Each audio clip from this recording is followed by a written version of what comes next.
Recording in progress. أعوذ بالله من الشيطان الرجيم.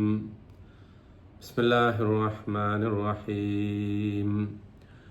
إنا جعلنا ما على الأرض زينة لها لنبلوهم أيهم أحسن عملا وإنا لجاعلون ما عليها صعيدا جرزا. صدق الله العلي العظيم. ബിസ്മില്ലാഹിർ റഹ്മാനിർ റഹീം. അൽഹംദുലില്ലാഹി റബ്ബിൽ ആലമീൻ. അസ്സലാത്തു വസ്സലാമു അലാ അഷ്റഫിൽ മുർസലീൻ വഅലാ ആലിഹി വസഹ്ബിഹി അജ്മഈൻ വമൻ തബിഅഹും ബിഇഹ്സാനിൻ ഇലാ യൗമിദ്ദീൻ. ഇൻ ഉരീദു ലിൽ ഇസ്ലാഹ മസ്തതഅതു വമാ തൗഫീഖി ഇല്ലാ ബില്ലാഹ് അലൈഹി തവക്കൽതു വഇലൈഹി ഉനീബ്. റബ്ബി ഇശ്റഹ് ലി സ്വദ്രി വയസ്സിർ ലി അംരി വഹ്ലുൽ ഉഖ്ദതം മിൻ ലിസാനി യഫ്ഖഹു ഖൗലി. ബഹുമാനരായ സഹോദരി സഹോദരന്മാരെ, അസ്സലാമു അലൈക്കും വറഹ്മത്തുള്ളാഹി വബറകാതുഹു. സൂറത്ത് അൽ കഹഫ് 7-8 ആയത്തുകളാണ് നമ്മൾ ഇന്ന് പഠിക്കുന്നത്. പക്ഷേ ഇത് രണ്ടും ഒന്നിച്ചാണ് നമ്മൾ ഇതിൻ്റെ അർത്ഥം പറയേണ്ടത്, മനസ്സിലാക്കേണ്ടത്. അതുകൊണ്ടാണ് അത്. പക്ഷേ ഇന്നത്തെ കൊണ്ട് തീരും എന്ന് തോന്നുന്നില്ല.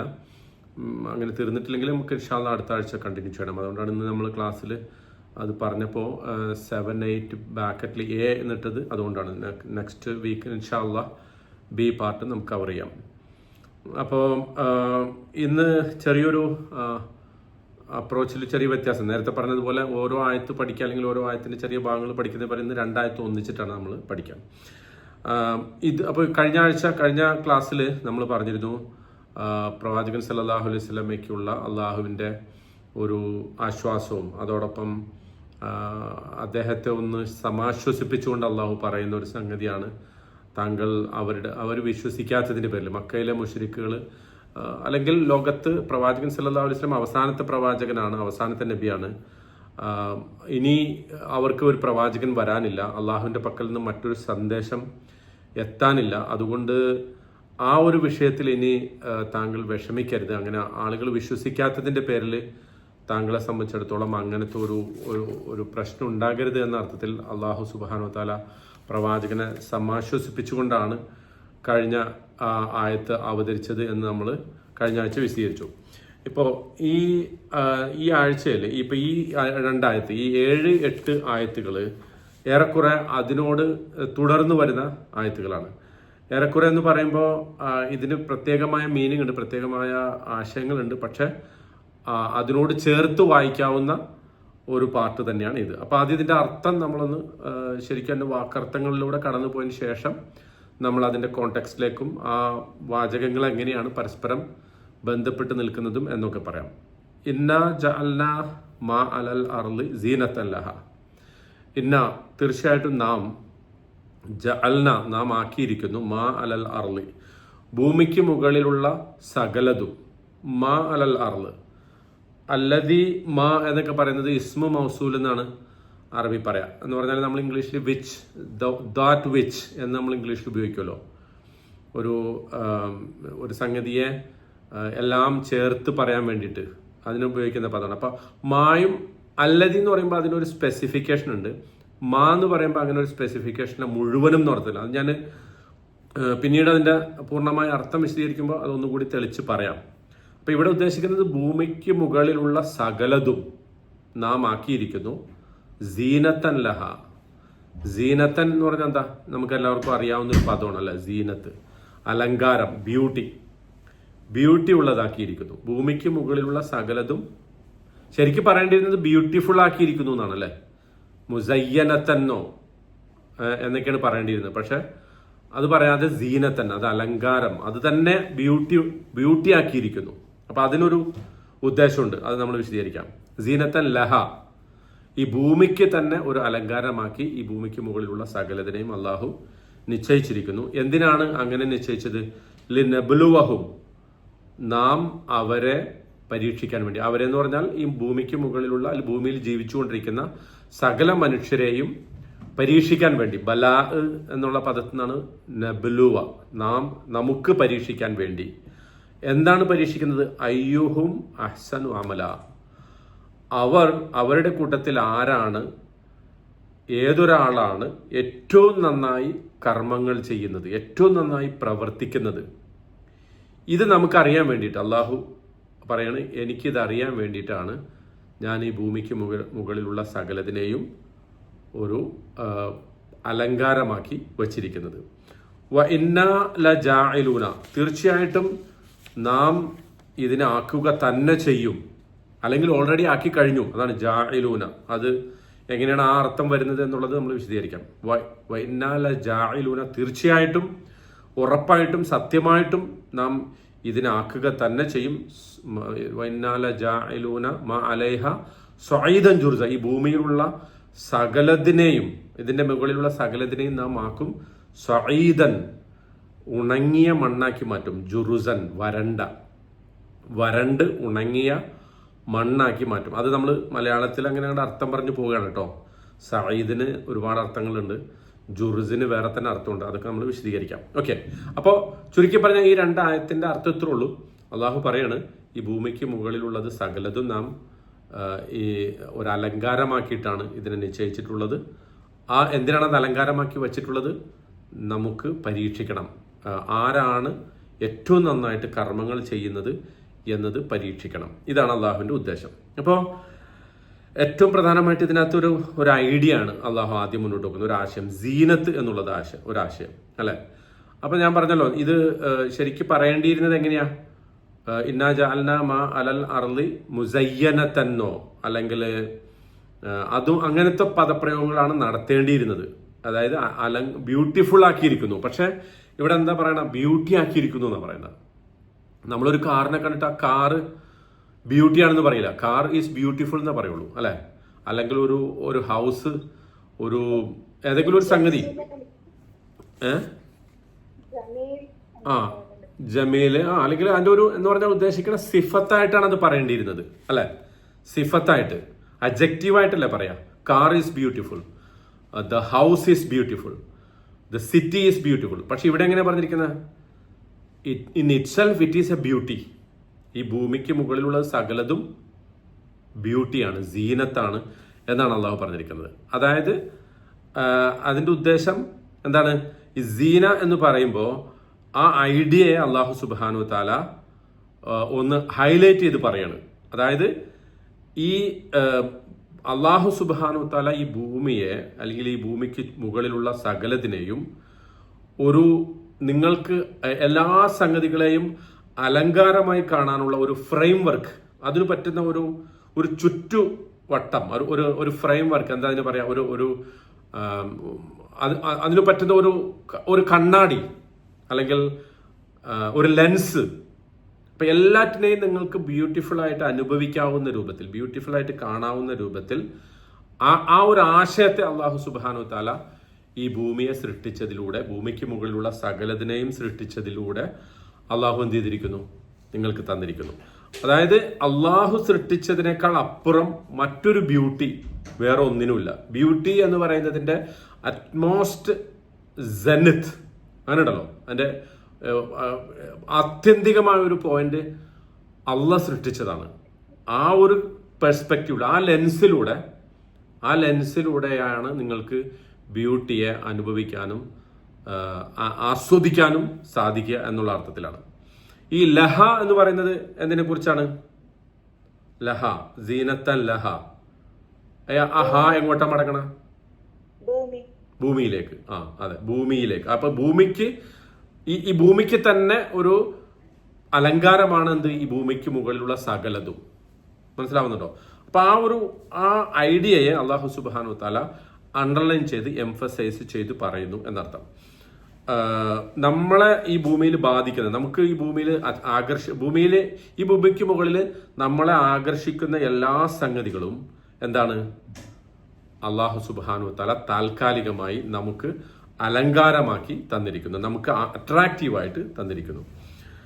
ഇപ്പൊ നോക്കൂ, സൂറത്ത് നജ്മില് അള്ളാഹു സുബ്ഹാനഹു തആല ഇതിനെക്കുറിച്ച് വേറെ രൂപത്തിൽ പറഞ്ഞിട്ടുണ്ട്. സൂറത്തു നജ്മിലെ 29-30 ആയത്തുകളിൽ ഫഅഅറിദ് അമ്മൻ തവല്ല അൻ ദിക്രിന വലം യുരിദ് ഇല്ലൽ ഹയാത്തുദ് ദുനിയ ദാലിക മബ്ലഗുഹും മിനൽ ഇൽമ്. നമ്മുടെ സ്മരണയിൽ നിന്ന് പിന്തിരിഞ്ഞു പോകുന്ന ആളുകളെ താങ്കൾ അവഗണിച്ചേക്കുക. കാരണം അവർ ദുനിയാവ് മാത്രമേ ആഗ്രഹിക്കുന്നുള്ളൂ. അതാണ് ദാലിക മബ്ലഗുഹും മിനൽ ഇൽമ്. എല്ലാ നോളജ് കൊണ്ടും അവർ ഉദ്ദേശിക്കുന്നത് എന്താണ്? ഈ ഭൂമിയിലെ ജീവിതം മാത്രമാണ്. നമ്മൾ സാധാരണ കുനൂത്തിൽ പ്രാർത്ഥിക്കുമ്പോൾ പണ്ഡിതന്മാർ പറയുന്ന ഒരു പ്രാർത്ഥന അല്ലേ, വലാ തജ് അലി ദുനിയ അക്ബറ ഹമ്മിന വലാ മബ്ലഗ ഇൽമിന. കേട്ടിട്ടുണ്ടോ ആ പ്രാർത്ഥന? നമ്മൾ തറാവീഹിന് ഖിയാമുല്ലയിലൊക്കെ നിൽക്കുമ്പോഴുള്ള കുനൂത്തിലൊക്കെ ഉള്ള ഒരു പ്രാർത്ഥനയില് ലാ തജ് അലി ദുനിയ അക്ബറ ഹമ്മിന വലാ മബ്ലഗ ഇൽമിന. ഈ ദുനിയാവിലെ ജീവിതം ഞങ്ങളുടെ ഏറ്റവും പ്രധാനപ്പെട്ട ആഗ്രഹം അതായിട്ട് മാറരുത്. അതുപോലെ ഞങ്ങളുടെ വിജ്ഞാനത്തിന്റെ, നോളജിന്റെ, അറിവിന്റെ ഒക്കെ ഒരു ലക്ഷ്യം അതായിട്ട് ഒരിക്കലും മാറ്റരുതേ എന്ന് നമ്മൾ പ്രാർത്ഥിക്കാറുണ്ട്. അപ്പൊ ഇത് അത്തരം ആളുകളെ കുറിച്ച്, അത്തരം ജീവിതത്തെ, ദുനിയാവിലെ ജീവിതത്തെ ഏറ്റവും വലിയ അലങ്കാരമായിട്ടും അതിനെ ഏറ്റവും പ്രധാനപ്പെട്ട ലക്ഷ്യവുമായിട്ട് കാണുന്ന ആളുകളിൽ നിന്ന് നമ്മൾ മാറി നടക്കണം എന്നതാണ് അള്ളാഹു സുബ്ഹാനഹു വതആല പറഞ്ഞത്. അപ്പോൾ ഇവിടെ ഇപ്പൊ സ്വാഭാവികമായിട്ടും അതേ സന്ദർഭത്തിൽ തന്നെ അള്ളാഹു പറയാണ്, ഈ ഭൂമിയിൽ എന്തുണ്ട്? നിങ്ങൾക്ക് ബ്യൂട്ടി ഉണ്ട്. അതെന്തുകൊണ്ടാന്ന് വെച്ച് കഴിഞ്ഞാല് ഇപ്പൊ നോക്കൂ, നമ്മള് ശരിക്കും വലിയൊരു ഐഡിയ ആണ് ഖുർആൻ മുന്നോട്ട് വെക്കുന്നത്, വലിയൊരു കൺസെപ്റ്റാണ്. ആ കൺസെപ്റ്റ് എന്താണെന്ന് വെച്ചാൽ ശരിക്കും ഒന്ന് ശ്രദ്ധിച്ചാലാണ് കേട്ടോ നമുക്ക് അത് മനസ്സിലാവുള്ളൂ. അതായത് ഈ ഭൂമിയിൽ ഒരുപാട് സ്പീഷീസ് ഉണ്ട് അല്ലെ, മറ്റ് ജീവജാലങ്ങളുണ്ട്, മനുഷ്യരല്ലാത്ത ധാരാളം ജീവജാലങ്ങളുണ്ട്, മൃഗങ്ങളുണ്ട്, പക്ഷികളുണ്ട്, അതുപോലെ തന്നെ സസ്യലതാദികളുണ്ട്, ഒക്കെ ഉണ്ട്. പക്ഷെ എല്ലാവർക്കും കുറച്ച് ബേസിക് ആയിട്ടുള്ള ആവശ്യങ്ങളുണ്ട്. ഭക്ഷണം വേണം, പാർപ്പിടം വേണം, പിന്നെ പ്രത്യുൽപാദനം നടത്തണം. ഇതൊക്കെ എല്ലാവരുടെയും ബേസിക് ആയിട്ടുള്ള ആവശ്യങ്ങളാണ്. അങ്ങനത്തെ ആവശ്യങ്ങൾ മീറ്റ് ചെയ്താലേ ഈ ഭൂമിയിലെ ഈ ജീവജാലങ്ങളൊക്കെ നിലനിൽക്കുള്ളൂ. പക്ഷേ മനുഷ്യവംശത്തിന് മാത്രം അതിനേക്കാൾ അപ്പുറമുള്ള ഒരു ആവശ്യമാണ് സീനത്ത് എന്ന് പറയുന്നത്. അതുകൊണ്ടാണ് നമുക്ക് നല്ല വസ്ത്രം, ബ്യൂട്ടിഫുൾ ആയിട്ടുള്ള വസ്ത്രം വേണം, ബ്യൂട്ടിഫുൾ ആയിട്ടുള്ള വീട് വേണം അല്ലെ. ഈവൻ ഭക്ഷണം പോലും നമുക്ക് ബ്യൂട്ടിഫുൾ ആയിട്ട് കിട്ടണം അല്ലെ. ഒരു 5 സ്റ്റാർ ഹോട്ടലിലും ഒരു സാധാ റെസ്റ്റോറൻറ്റും തമ്മിലുള്ള വ്യത്യാസം എന്താ? ഒരു സാധാ റെസ്റ്റോറൻറ്റിൽ നമുക്കൊരു സാധാ പ്ലേറ്റിൽ ഭക്ഷണം തരും. 5 സ്റ്റാർ ഹോട്ടലിലാകുമ്പോൾ അതേ ഭക്ഷണം ഇരിക്കും, ചിലപ്പോൾ അതേ പഴംപൊരി, അതേ ബിരിയാണി, അതേ നെയ്ച്ചോറായിരിക്കും. പക്ഷെ അതെന്ത് ചെയ്തിട്ടുണ്ടാവും?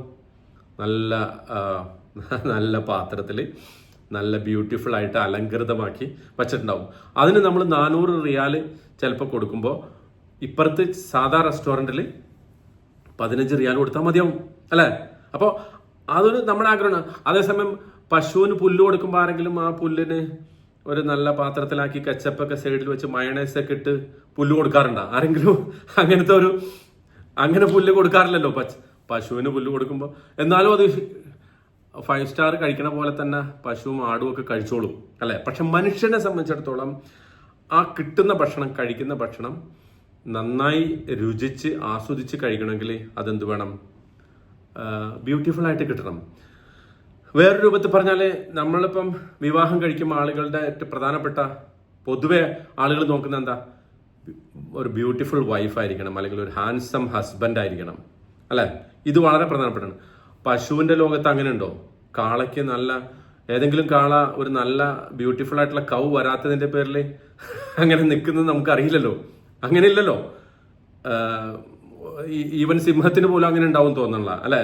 അപ്പൊ ആ ലോകം, മൃഗങ്ങളുടെ ലോകം എന്ന് പറയുന്നത്, അല്ലെങ്കിൽ മറ്റ് ജീവജാലങ്ങളുടെ ലോകം എന്ന് പറയുന്നത് ബ്യൂട്ടിക്ക് അത്ര പ്രാധാന്യമില്ലാത്ത ലോകമാണ്. പക്ഷെ മനുഷ്യരുടെ ലോകത്ത് ബ്യൂട്ടിക്ക് എന്തുണ്ട്? നമ്മുടെ എല്ലാ സംഗതികളും നമ്മളത് ആഗ്രഹിക്കുന്നത്. അതൊരു തെറ്റായ സംഗതിയൊന്നുമല്ല. കാരണം എന്താ? അള്ളാഹ് തന്നെ പറഞ്ഞിട്ടുണ്ട്, ഇന്നല്ലാഹ ജമീലുൻ യുഹിബ്ബുൽ ജമാൽ അല്ലെ. അള്ളാഹു ഭംഗിയുള്ളവനാണ്, അവൻ ഭംഗി ഇഷ്ടപ്പെടുന്നു എന്ന് പറയാം. അത് മനുഷ്യനും ആ ഒരു ഭംഗിക്കുള്ള, അല്ലെങ്കിൽ ഭംഗി ആഗ്രഹിക്കാനുള്ള, നല്ലത് ആഗ്രഹിക്കാനുള്ള, നല്ല രൂപത്തിൽ അണിഞ്ഞൊരുങ്ങാനുള്ള, മറ്റുള്ളവരുടെ മുമ്പിൽ നന്നായി പ്രത്യക്ഷപ്പെടാനുള്ള ഒരു ക്വസ്റ്റ്, അതിന് പറ്റുന്ന ഒരു തൃഷ്ണ, അതിന് പറ്റുന്ന ഒരു ആഗ്രഹം, അത് നമ്മുടെയൊക്കെ മനസ്സിൽ അള്ളാഹു സുബ്ഹാനഹു തആല നിശ്ചയിച്ചിട്ടുണ്ട്. എന്തുകൊണ്ടായിരിക്കും? അല്ലെങ്കിൽ അതിന്റെ ഈ ഒരു നിരന്തരം ബ്യൂട്ടിക്ക് വേണ്ടിയിട്ടുള്ള നമ്മുടെ ഈ ഒരു സെർച്ച്, അതിന് വേണ്ടിയിട്ടുള്ള ആ ഒരു വികാരം നമ്മുടെ മനസ്സിൽ എന്തുകൊണ്ടായിരിക്കും വന്നിട്ടുണ്ടാവുക എന്ന് ചിന്തിക്കുമ്പോൾ, അത് മനുഷ്യരെ അള്ളാഹു സുബ്ഹാനഹു തആല സൃഷ്ടിപ്പ്, അവൻ ആ സൃഷ്ടിപ്പിന്റെ തുടക്കം മുതൽ തന്നെ അള്ളാഹു അങ്ങനെ ആക്കിയിട്ടുണ്ട്. ഇപ്പൊ നോക്കൂ, സൂറത്തുൽ ആറാഫില് മനുഷ്യരുടെ സൃഷ്ടിപ്പിനെ കുറിച്ച് അള്ളാഹ് പറയുന്നുണ്ട് അല്ലെ. എല്ലാ മനുഷ്യരെയും ഒന്നിച്ച് അവരെ പ്രത്യേകമായി ഭൂമിയിലേക്ക് വ്യത്യസ്ത കാലഘട്ടങ്ങളിലേക്ക് അയക്കുന്നതിന് മുമ്പ് തന്നെ ആദം സന്തതികളെ മുഴുവൻ ഒരുമിച്ച് കൂട്ടുന്നുണ്ട് അള്ളാഹു. അത് ശരിയാണോ തെറ്റാണോ? അങ്ങനെ ഒരു സംഭവം ഉണ്ടായിട്ടുണ്ടോ? നമുക്കാർക്കെങ്കിലും ഓർമ്മയുണ്ടോ? നമ്മളാരെങ്കിലും അള്ളാഹുടെ സദസ്സിലുണ്ടായിട്ടുണ്ടോ? ഉണ്ടായിട്ടുണ്ട്.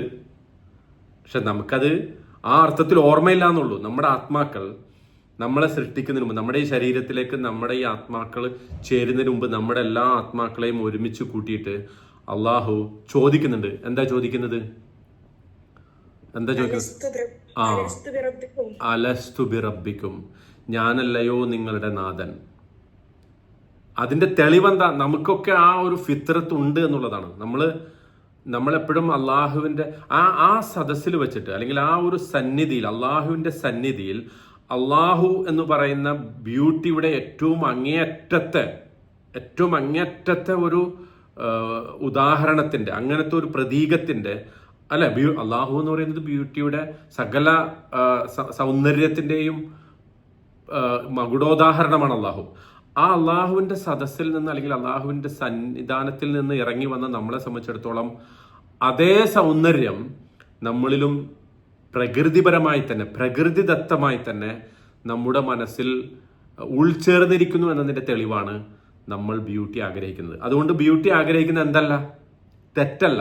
പക്ഷേ ഇന്നത്തെ ഒരു പ്രശ്നം എന്താ വെച്ചാൽ, ഇത് നമ്മൾ ആഗ്രഹിച്ച് നമ്മൾ ഫിൽറ്റർ ഉപയോഗിച്ചിട്ട് ഇപ്പൊ ഫോട്ടോ എടുക്കുള്ളൂ, അല്ലെ? ഫിൽറ്റർ ഉപയോഗിച്ചിട്ടേ ഫോട്ടോ എടുക്കുള്ളൂ. ഇൻസ്റ്റാഗ്രാം റീലൊക്കെ കണ്ടു കഴിഞ്ഞാൽ എല്ലാവരും മിസ് യൂണിവേഴ്സും മിസ്റ്റർ യൂണിവേഴ്സും ഒക്കെ ആയിട്ട് തോന്നുന്ന കോലത്തിൽ മാത്രമേ നമ്മൾ എന്ത് ചെയ്യുള്ളൂ. അതങ്ങോട്ട് ഈ ബ്യൂട്ടിക്ക് വേണ്ടിയിട്ടുള്ള നമ്മുടെ ക്വസ്റ്റ് അത് എല്ലാറ്റിനെയും മറികടന്നിട്ട് അതിൻ്റെ ഒരു നേരിട്ട് കണ്ട ഇതാണോ നമ്മൾ റീലിൽ കണ്ട ആളെന്ന് ചോദിച്ചു പോകുന്ന രൂപത്തിൽ നമ്മൾ എന്ത് ചെയ്യുന്നു, ബ്യൂട്ടിയെ നമ്മളൊരു ഇടങ്ങേറാക്കി വെച്ചിരിക്കുന്നു. ഇപ്പോഴത്തെ കാലഘട്ടത്തിൽ അത് ഒരു വലിയ പ്രശ്നമാണ്. ഫേക്ക് ബ്യൂട്ടി എല്ലാം ഒരു ഫേക്കായിട്ട് മാറിയിരിക്കുന്നു. ഒന്നും വിശ്വസിക്കാൻ പറ്റില്ല ആരാണ് ശരിക്കുള്ളത്. അപ്പോൾ പെണ്ണ് കാണുക, അല്ലെങ്കിൽ ചെക്കനെയൊക്കെ കാണുമ്പോൾ നേരിട്ട് തന്നെ കണ്ട് ഉറപ്പാക്കണം. ഫോട്ടോ കണ്ടിട്ടോ റീല് കണ്ടിട്ടോ വീഡിയോ കോൾ ചെയ്തിട്ടോ ഒന്നും ഉറപ്പിക്കാൻ പറ്റാത്ത ഒരു കോലത്തിൽ ഇന്നത്തെ കാലം എത്തിയിരിക്കുന്നു. ഓക്കെ, അത് സൈഡായിട്ട് പറഞ്ഞാണ്. ഓക്കെ, അപ്പോൾ ബ്യൂട്ടി അതിന്റെ അർത്ഥം ഞാൻ പറഞ്ഞല്ലോ. ബേസിക്കലി ഇതെന്തല്ല, കൺസെപ്റ്റ് തെറ്റല്ല. എന്ത്? നമ്മൾ ബ്യൂട്ടി ആഗ്രഹിക്കുന്നു, ബ്യൂട്ടിയെ ഉൾക്കൊള്ളുന്നു, ബ്യൂട്ടിഫൈ ചെയ്യാൻ ഇഷ്ടപ്പെടുന്നു എന്ന് മാത്രമല്ല, ചില ഘട്ടങ്ങളിൽ അത് അനിവാര്യമാണ്. ഭാര്യ ഭർത്താവിന് വേണ്ടി ഒരുങ്ങുക, ഭർത്താവ് ഭാര്യയ്ക്ക് വേണ്ടി ഒരുങ്ങുക ഏറ്റവും നല്ല. നേരെ തിരിച്ചാണ് ഇപ്പോൾ, അല്ലെ? വീട്ടില് ഏതോ ഡ്രസ്സൊക്കെ ഇടും, പക്ഷെ പുറത്തിറങ്ങുമ്പോൾ ഏറ്റവും നല്ല ഡ്രസ്സ് ഇടും, അല്ലെ? കിടപ്പറയിൽ ചിലപ്പോ പിന്നെ അത്രയും നന്നാവൂല ഡ്രസ്സ് ഒന്ന്. അത് നേരെ തിരിച്ച്, ശരിക്കും വാസ്തവത്തിൽ തിരിച്ചാണ് ആവേണ്ടിയിരുന്നത്. എന്ന് പറഞ്ഞാൽ ആ ബ്യൂട്ടിയുടെ ഒരു കൃത്യമായ പിന്നെ പ്രകടനം വേണ്ടത് എവിടെയാ? ഭാര്യയും ഭർത്താവും മക്കളും ഒക്കെ തമ്മിലുള്ള ആ ഒരു പ്രകടനം വേണ്ടത് വീടിന്റെ അകത്തും ഒക്കെയാണ്. പക്ഷെ നേരെ തിരിച്ചു കോലം മറിഞ്ഞു പോയിട്ടുണ്ട് എന്ന് വേറൊരു രൂപത്തിൽ നമുക്കതിനെ വായിക്കാൻ പറ്റും. അപ്പോൾ സ്വാഭാവികമായിട്ടും ഞാൻ പറഞ്ഞു വന്നത് ഇത്രേ ഉള്ളൂ. അപ്പൊ എന്തുകൊണ്ടാണ് ഈ ക്വസ്റ്റ് ഫോർ ബ്യൂട്ടിക്ക് വേണ്ടിയിട്ടുള്ള നമ്മളുടെ ആഗ്രഹം അത് എവിടെ നിന്ന് വന്നതാണെന്നാ പറഞ്ഞ? എവിടെ നിന്നാണ് അതിന്റെ തുടക്കം? എവിടെ നിന്നാണ് ബ്യൂട്ടിക്ക് വേണ്ടിയിട്ടുള്ള നമ്മളുടെ ആഗ്രഹങ്ങളുടെ തുടക്കം?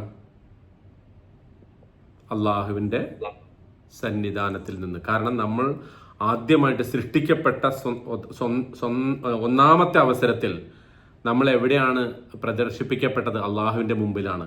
അപ്പോൾ സൗന്ദര്യത്തിന്റെ, മനോഹാരിതയുടെ എല്ലാ അർത്ഥത്തിലുമുള്ള മകുടോദാഹരണമായിട്ടുള്ള അള്ളാഹുവിന്റെ സന്നിധാനത്തിൽ നിന്ന് നമ്മൾ പുറത്തിറങ്ങിയപ്പോൾ നമുക്കും ആ ഒരു വെളിച്ചം, അതിൽ നിന്നൊരു കൊളുത്തിയെടുത്തിട്ടാണ് നമ്മളും ഇപ്പോൾ ജീവിച്ചുകൊണ്ടിരിക്കുന്നത് എന്നതിന്റെ ഒരു തെളിവ്. അത് മറ്റു ജീവജാലങ്ങൾക്കില്ല. കാരണം മനുഷ്യരെ അള്ളാഹു അത്തരം ഒരു ഉദ്ദേശത്തോടു കൂടി പ്രത്യേകമായി സൃഷ്ടിച്ച് ഭൂമിയിലേക്ക് അയച്ചതാണ്. അതുകൊണ്ട് തന്നെ മറ്റ് ജീവജാലങ്ങൾക്ക്, മറ്റ് സസ്യജാതികൾക്കോ മൃഗങ്ങൾക്കോ പക്ഷികൾക്കോ ഉരകങ്ങൾക്കോ മറ്റു ക്ഷുദ്രജീവികൾക്കോ ഒന്നും ആ ഒരു ഇതിലുള്ള കൺസെപ്റ്റ് ഇല്ല എന്നതാണ് വളരെ പ്രധാനപ്പെട്ട സംഗതി. അപ്പോൾ സമ്പൂർണതയുടെ ഇപ്പൊ നമ്മൾ സുബ്ഹാനല്ലാ, അല്ലെ, നമ്മൾ പറയുന്നതല്ലേ സുബ്ഹാനല്ലാ. എന്തുകൊണ്ടാണ് നമ്മൾ നല്ല അത്ഭുതകരമായ ഒരു സംഗതി കാണുമ്പോൾ സുബ്ഹാനല്ലാ പറയുന്നത്? അത് ആ കൺസെപ്റ്റാണ്, അല്ലെ? ഒരു മനോഹരമായ ഒരു സംഗതി കാണുമ്പോൾ, നമ്മളെ സമ്പൂർണതയുടെ ഒരു ലക്ഷണം കാണുമ്പോൾ നമ്മളെന്താ പറയാ? സുബ്ഹാനല്ലാഹ്. കാരണം ഏറ്റവും സമ്പൂർണത നമ്മൾ ദർശിക്കുന്നത് എവിടെയാ? അള്ളാഹുവിലാണ്. സുബ്ഹാനല്ലാഹ് ഒരു പ്രാർത്ഥനയും കൂടിയാണ് അല്ലേ? എന്താണ് ആ പ്രാർത്ഥന? അള്ളാഹുവെ, നീ സമ്പൂർണനാണ്, എനിക്ക് കുറവുണ്ട്, ഞങ്ങൾക്ക് കുറവുകളുണ്ട്, നമുക്ക് കുറവുകളുണ്ട്. ഇപ്പം നമ്മൾ ഈ സദസ്സിന്ന് പിരിയുമ്പോൾ ഒരു പ്രാർത്ഥന എന്താ? സുബ്ഹാനക അല്ലാഹുമ്മ വബിഹംദിക്. തുടങ്ങുന്നത് തന്നെ സുബ്ഹാനക്കാണ്. ഒരുപാട് പ്രാർത്ഥനകൾ തുടങ്ങുന്നത് സുബ്ഹാനല്ലാഹ് കൊണ്ടാണ്. എന്തുകൊണ്ടാണ്? അത് അള്ളാഹുവിൻ്റെ സമ്പൂർണതയെ നമ്മൾ പ്രകീർത്തിക്കുമ്പോൾ നമ്മുടെ ന്യൂനതകളെ, നമ്മുടെ കുറവുകളെ നമ്മൾ അംഗീകരിക്കുകയും ചെയ്യുന്നു. ആ കുറവുകളിൽ നിന്ന് നമ്മളെ രക്ഷപ്പെടുത്താൻ വേണ്ടിയിട്ട് നമ്മൾ അള്ളാഹുവിനോട് ആവശ്യപ്പെടുകയും ചെയ്യുന്ന ഒരു പ്രാർത്ഥനയാണെന്ത്? സുബ്ഹാനല്ലാഹ് എന്ന് പറയുന്നത് കേട്ടോ. അപ്പം അത് ഒരു സ്പിരിച്വൽ പെർഫെക്ഷന് വേണ്ടിയിട്ടുള്ള നമ്മുടെ ആഗ്രഹമാണ്. ആ സ്പിരിച്വൽ പെർഫെക്ഷൻ അള്ളാഹു സുബ്ഹാനഹു തആല നമുക്ക് നൽകുന്നതാണ്. നമ്മൾ ആ പെർഫെക്ഷനാണ് നമ്മുടെ മാതാവിൻ്റെ ഗർഭാശയത്തിൽ നമ്മളൊരു കുഞ്ഞായിരിക്കുമ്പോൾ ആ കുഞ്ഞിലേക്ക് അവിടെ മുതൽ തന്നെ അള്ളാഹു നമുക്ക് ആവാഹിച്ച് തന്നിട്ടുള്ള, നമുക്ക് ഇട്ട് തന്നിട്ടുള്ള ഏറ്റവും പ്രധാനപ്പെട്ട അല്ലെങ്കിൽ വളരെ പ്രധാനപ്പെട്ട ഒരു സങ്കല്പമാണ് ഈ സൗന്ദര്യം, ബ്യൂട്ടിക്ക് വേണ്ടിയിട്ടുള്ള നമ്മുടെ ആഗ്രഹം എന്നുള്ളത് കേട്ടോ. ഓക്കെ, ഇനി നോക്കൂ, നമ്മൾ ഈ മനുഷ്യര് പലപ്പോഴും ഈ നമുക്കിപ്പോൾ നമ്മുടേത് മാത്രമല്ല, നമുക്ക് ചുറ്റുമുള്ളതൊക്കെ തന്നെ എല്ലാം ഭംഗിയായിരിക്കണമെന്ന് നമ്മൾ ആഗ്രഹിക്കുമല്ലോ അല്ലേ? നമ്മുടെ എല്ലാം ഇപ്പം ഈ ആയത്തിൽ തന്നെ അള്ളാഹ് പറയണ എന്താ? ഇന്നാ ജഅൽനാ മാ അലൽ അർളി സീനത്തൻ ലഹാ ലിനബ്ലുവഹും അയ്യുഹും അഹ്സനു അമല എന്നാണ് അല്ലേ? എന്താ അഹ്സന്റെ അർത്ഥം? അഹ്സന്റെ അർത്ഥം ഏറ്റവും ബ്യൂട്ടിഫുൾ ആയിട്ടുള്ള എന്നുള്ളതാണ്. നമ്മുടെ കർമ്മങ്ങൾ ബ്യൂട്ടിഫുൾ ആയിരിക്കണം, നമ്മുടെ വാക്കുകൾ ബ്യൂട്ടിഫുൾ. വഖൂലു ലിന്നാസി ഹുസ്നൻ അല്ലേ? വബിൽ വാലിദൈനി ഇഹ്സാന. ഇതൊക്കെ നിരന്തരം, ഇഹ്സാൻ എന്ന് പറയുന്നത് സത്യവിശ്വാസിയുടെ ഏറ്റവും ഉന്നതമായ ഒരു അവസ്ഥയായിട്ട് അള്ളാഹു പരിചയപ്പെടുത്തുന്നുണ്ട്. അതൊക്കെ ബ്യൂട്ടിയുമായി ബന്ധപ്പെട്ടാണ്. അതായത് നമ്മുടെ കർമ്മങ്ങൾ ബ്യൂട്ടിഫുൾ ആയിരിക്കണം, നമ്മുടെ വാക്കുകൾ ബ്യൂട്ടിഫുൾ ആയിരിക്കണം, നമ്മുടെ ചിന്തകൾ ബ്യൂട്ടിഫുൾ ആയിരിക്കണം, നമ്മുടെ പരസ്പരമുള്ള സംഭാഷണങ്ങൾ ബ്യൂട്ടിഫുൾ ആയിരിക്കണം, നമ്മളോട് നടത്തുന്ന സെൽഫ് ടോക്ക് അതുപോലും ബ്യൂട്ടിഫുൾ ആയിരിക്കണം. ഇങ്ങനെ എല്ലാം നമുക്ക് ചുറ്റുമുള്ളതും നമ്മുടേതുമായിട്ടുള്ള എല്ലാ സംഗതികളും നമ്മൾ ആ അർത്ഥത്തിൽ ഭംഗിയായിരിക്കാൻ ആഗ്രഹിക്കുന്നു. ഇത് അള്ളാഹു നമ്മളോട് ആവശ്യപ്പെടുന്ന സംഗതിയാണ് എന്നുള്ളതാണ് കേട്ടോ. അതെന്താണെന്ന് നമ്മളിപ്പോൾ അതിനെ ശരിക്കും ഇസ്ലാമികമായി നമുക്ക് ചിന്തിക്കുമ്പോൾ, അല്ലെങ്കിൽ ഖുർആന്റെ പെർസ്പെക്റ്റീവിൽ ചിന്തിക്കുമ്പോൾ അതൊരു മെറ്റീരിയൽ അല്ല, മറിച്ച് അത് സ്പിരിച്വൽ ആണ്. അതെന്താണ്? സ്പിരിച്വൽ ആണ്. എങ്ങനെയാണ് സൗന്ദര്യത്തിന് വേണ്ടിയിട്ടുള്ള നമ്മുടെ തേട്ടം, നമ്മുടെ ആഗ്രഹം അത് സ്പിരിച്വൽ ആകുന്നത്, ആത്മീയമാകുന്നത് എങ്ങനെയാണ്?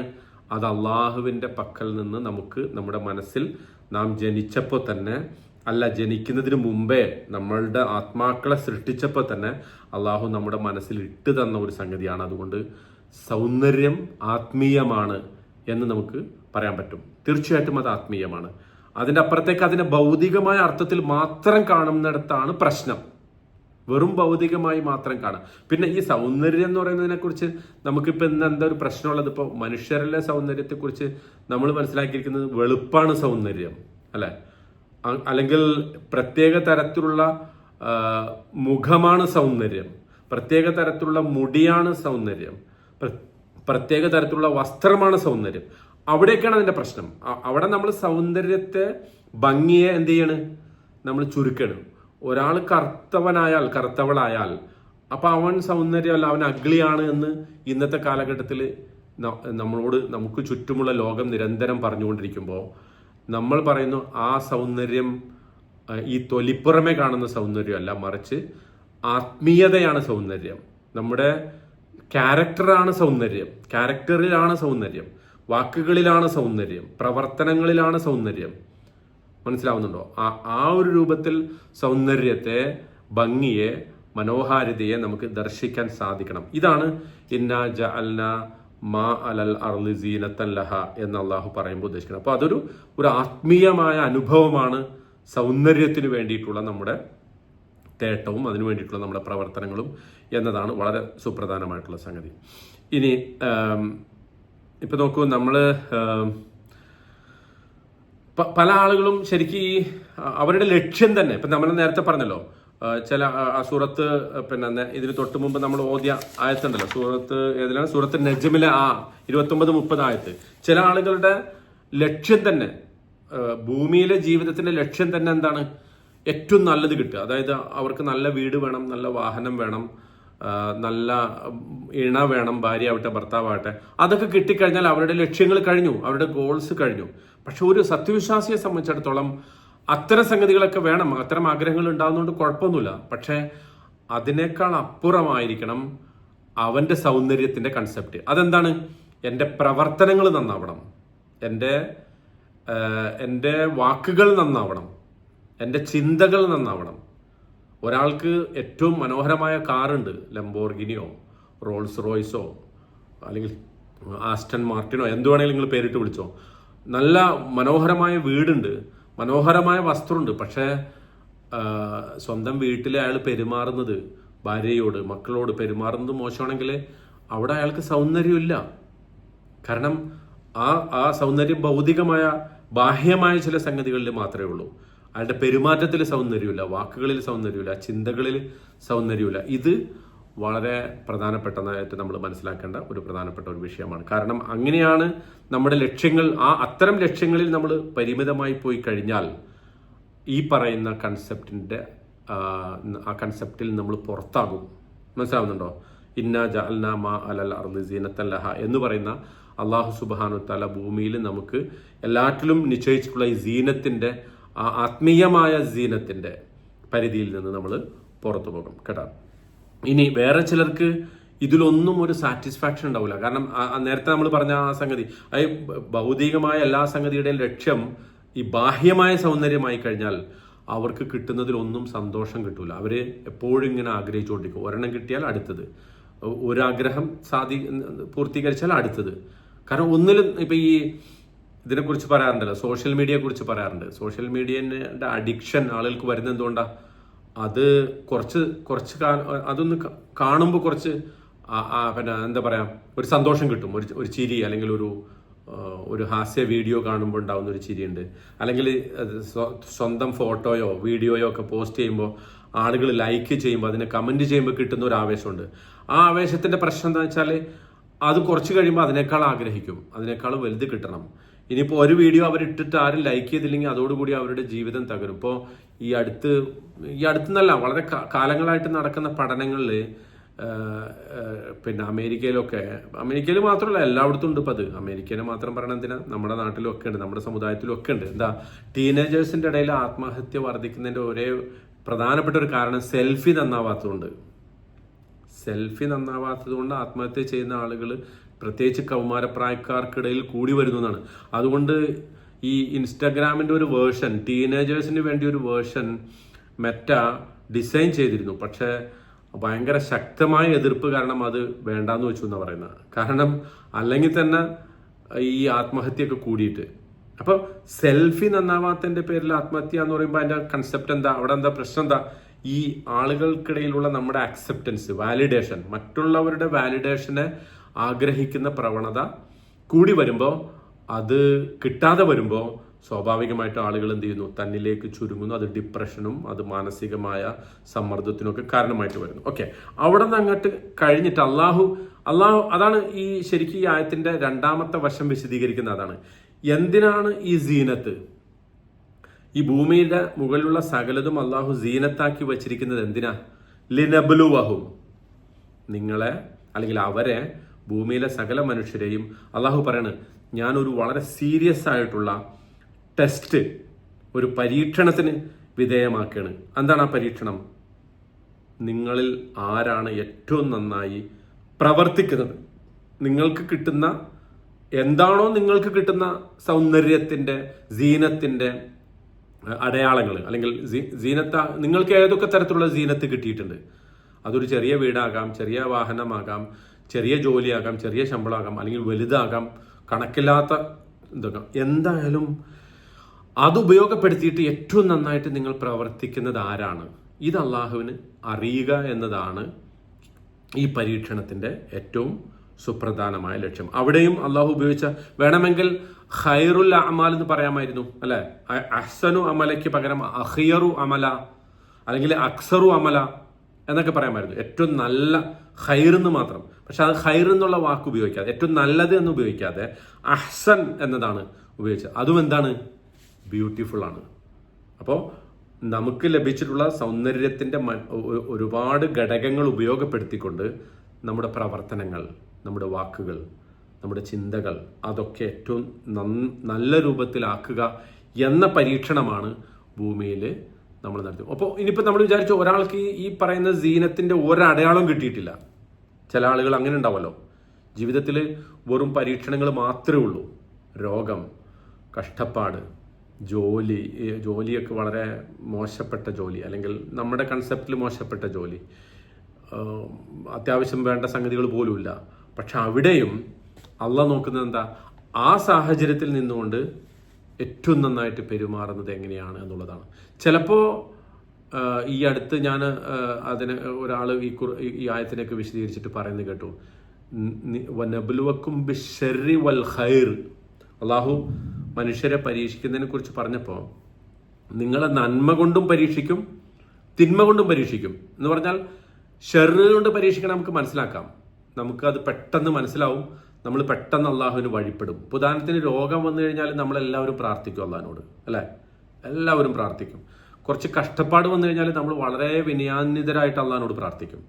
പക്ഷേ അതിനേക്കാൾ വലിയ പരീക്ഷണമാണ് നമുക്ക് സമ്പത്ത് തന്നിട്ട് പരീക്ഷിക്കുക, സുസ്ഥിതി തന്നിട്ട് പരീക്ഷിക്കുക. അങ്ങനെ ഉണ്ടല്ലോ, ഏറ്റവും നല്ല സുസ്ഥിതിയിൽ നമുക്ക് അള്ളാഹുവിനെ ഓർക്കാൻ കഴിയുമോ? അതാണ്, അവിടെയാണ് പിന്നെ നിങ്ങളുടെ ഐശ്വര്യത്തിൽ അള്ളാഹുവിനെ ഓർത്താൽ നിങ്ങളുടെ ദാരിദ്ര്യത്തിൽ അള്ളാഹു നിങ്ങളെ ഓർക്കും എന്നൊരു വചനമുണ്ട്. ഹദീസാണോ അതല്ല ഒരു അസറാണോ എന്നറിയില്ല, പക്ഷെ അങ്ങനെ ഒരു വചനമുണ്ട്. നിങ്ങളുടെ ഐശ്വര്യത്തിൽ നിങ്ങൾ അള്ളാഹുവിനെ ഓർത്താൽ നിങ്ങളുടെ ദാരിദ്ര്യത്തിൽ, നിങ്ങളുടെ ക്ഷാമകാലത്ത് അള്ളാഹു നിങ്ങളെ ഓർക്കുന്നുണ്ട്. അപ്പോൾ ഈ പറയുന്ന ഏത് അവസ്ഥയും നമുക്ക് എന്താണ്? പരീക്ഷണമാണ്, രണ്ട് രൂപത്തിലും. അപ്പോൾ ആ പരീക്ഷണങ്ങളിൽ തന്നെ ഏറ്റവും കടുത്ത പരീക്ഷണം ഏതാ? നമ്മൾ നല്ല അവസ്ഥയിലുള്ള പരീക്ഷണമാണ്. നല്ല അവസ്ഥയിൽ ഒരു 3 പേരുടെ കഥ നമ്മൾ പലരും കേട്ടിട്ടുണ്ടാവുമല്ലോ, അല്ലേ? പ്രവാചകൻ സല്ലല്ലാഹു അലൈഹി വസല്ലമയുടെ അടുക്കൽ വന്നിട്ട് എനിക്ക് വേണ്ടി പ്രാർത്ഥിക്കണമെന്ന് പറഞ്ഞിട്ട് അവർക്ക് എല്ലാ സൗകര്യങ്ങളും അള്ളാഹു കൊടുത്തു കഴിഞ്ഞപ്പോൾ സക്കാത്ത് കൊടുക്കാൻ വരെ വിസമ്മതിച്ചു കഴിഞ്ഞ അത്തരം ആളുകളെക്കുറിച്ചുള്ള സംഭവങ്ങളൊക്കെ നമുക്കറിയാലോ. അപ്പോൾ അതും ഈ പരീക്ഷണങ്ങളുടെ ഭാഗമാണ്. ആ അർത്ഥത്തിലാണ് ഈ സീനത്തിനെ നമ്മൾ മനസ്സിലാക്കേണ്ടത്, കേട്ടോ. അഹ്സനു അമല ലിനബുലുവക്കും അയ്യുക്കും അഹ്സനു അമല. ഇനി ഇവിടെ എന്തുകൊണ്ടാണ് ഫല അല്ലക ബാഖിഉൻ നഫ്സക അലാ ആസാരിഹിം ഇല്ലം യുഅ്മിനു ബിഹാദൽ ഹദീസി അസഫ. അവർ ഈ ഖുർആനിൽ വിശ്വസിക്കാത്തതിൻ്റെ പേരിൽ, താങ്കൾക്ക് അള്ളാഹു അയച്ച ഈ സന്ദേശത്തിൽ വിശ്വസിക്കാത്തതിൻ്റെ പേരിൽ താങ്കളെ തന്നെ വധിക്കുന്ന ഒരു അവസ്ഥയിലായിരിക്കും, അങ്ങനെ പോയേക്കാം എന്ന് പറഞ്ഞതിന് ശേഷം ഈ വാചകം ഇന്നാ ജാന, ശരിക്കും പ്രത്യക്ഷത്തിൽ നോക്കുമ്പോൾ ഇത് തമ്മിലൊരു കോറിലേഷൻ ഇല്ല, അല്ലേ? ഇത് തമ്മിലൊരു ബന്ധമില്ല. കാരണം അവിടെ അള്ളാഹു പ്രവാചകൻ സല്ലല്ലാഹു അലൈഹി വസല്ലമയോട് പറയാണ്, അവർ ഈ വാക്കുകളിൽ ഈ ഖുർആനിൽ വിശ്വസിക്കാത്തതിൻ്റെ പേരിൽ താങ്കളെ തന്നെ വധിക്കുന്ന ഒരു അവസ്ഥയിൽ എത്തിയിട്ടുണ്ട് കേട്ടോ എന്ന് പറഞ്ഞിട്ട് പിന്നെ അള്ളാഹ് പറയണ ഇന്നാ ജഅൽനാ മാ അലൽ അർളി സീനത്തൻ ലഹ, ഈ ഭൂമിയുടെ മുകളിലുള്ള സകലതും നാം ഇതിനൊരു അലങ്കാരമാക്കി വെച്ചിരിക്കുന്നു. ലിനബ്ലുവഹും അയ്യുഹും അഹ്സനു അമല, അവരിൽ ആരാണ് ഏറ്റവും നന്നായി പ്രവർത്തിക്കുക. അപ്പോൾ ശരിക്കും അതിൻ്റെ ബന്ധം ഉണ്ടെന്നുള്ളതാണ്. അതായത് പ്രവാചകൻ സല്ലല്ലാഹു അലൈഹി വസല്ലമയിൽ നിന്ന് ആളുകൾ പിന്തിരിഞ്ഞു പോകുന്നതിൻ്റെ ഒരു കാരണം എന്താ? ഒരു കാരണം അവർ ഈ ഭൂമിയിലുള്ള സകലതിനെയും അവർക്ക് മാത്രം പറ്റുന്ന അലങ്കാരങ്ങളുള്ള സംഗതികളായിട്ട് അവർ സ്വീകരിച്ചിരിക്കുന്നു. അതിൻ്റെ യഥാർത്ഥ സോഴ്സ്, അല്ലെങ്കിൽ എന്താണ് അതിൻ്റെ യഥാർത്ഥ കാരണം, ആളുകൾ എന്തുകൊണ്ട് പ്രവാചകനിൽ നിന്ന് പിന്തിരിഞ്ഞു പോകുന്നു എന്ന കാരണം അള്ളാഹു ഇവിടെ വിശദീകരിക്കുകയാണ്. മനസ്സിലാവുന്നുണ്ടോ? എന്തുകൊണ്ട് പ്രവാചകനിൽ നിന്ന് പിന്തിരിഞ്ഞ ആളുകൾ പോകുന്നു, അതിൻ്റെ കാരണം ഇതാണ്. അവർക്ക് ഈ കാര്യം മനസ്സിലായിട്ടില്ല. ഈ ഭൂമിയിലെ സകലതും അവർക്കുള്ള അലങ്കാരമായിട്ടാണ് അള്ളാഹു നിശ്ചയിച്ചിരിക്കുന്നത്. ആ നിശ്ചയിച്ചതിൻ്റെ ഉദ്ദേശം എന്താണ്? അവരിൽ ആരാണ് ഏറ്റവും നന്നായി പ്രവർത്തിക്കുന്നത് എന്നത് അള്ളാഹു പരീക്ഷിച്ചുകൊണ്ടിരിക്കുകയാണ്. ആ പരീക്ഷണത്തെക്കുറിച്ച് അവർക്ക് കൃത്യമായിട്ട് മനസ്സിലായിട്ടില്ല. അതുകൊണ്ടാണ് അവർ പിന്തിരിഞ്ഞു പോകുന്നത് എന്ന് പ്രവാചകൻ സല്ലല്ലാഹു അലൈഹി വസല്ലമയോട് അള്ളാഹു വിശദീകരിച്ചു കൊടുക്കുന്നതാണ് ഈ ആയത്ത്. എന്ന് പറഞ്ഞാൽ അവരുടെ ഹൃദയത്തിലേക്ക് ഈമാൻ പരിപൂർണമായി കടന്നിട്ടില്ല. അവർ അള്ളാഹു സുബ്ഹാനഹു താല വിചാരിക്കുന്ന ഒരു ഘട്ടത്തിൽ, അല്ലെങ്കിൽ അവരുടെ ഹൃദയത്തെ അതിന് പാകപ്പെടുത്തുന്ന ഒരു സന്ദർഭത്തിൽ മാത്രമേ ആ മനസ്സ് അവരിലേക്ക് വരികയുള്ളൂ. അതായത് ഈ ടെസ്റ്റ് പാസ്സാവണമെങ്കിൽ അവർ ഈ കൺസെപ്റ്റ് എന്ത് ചെയ്യണം, കൃത്യമായി മനസ്സിലാക്കണം. മനസ്സിലാവുന്നുണ്ടോ? അതായത് ഈ അള്ളാഹുവാണ് ഈ ഭൂമിയെ ബ്യൂട്ടിഫൈ ചെയ്തത്, ഇതിലെല്ലാം അള്ളാഹുവിലേക്കുള്ളതാണ്, അള്ളാഹുവിൻ്റെ സൃഷ്ടികളാണ് ഇതൊക്കെ.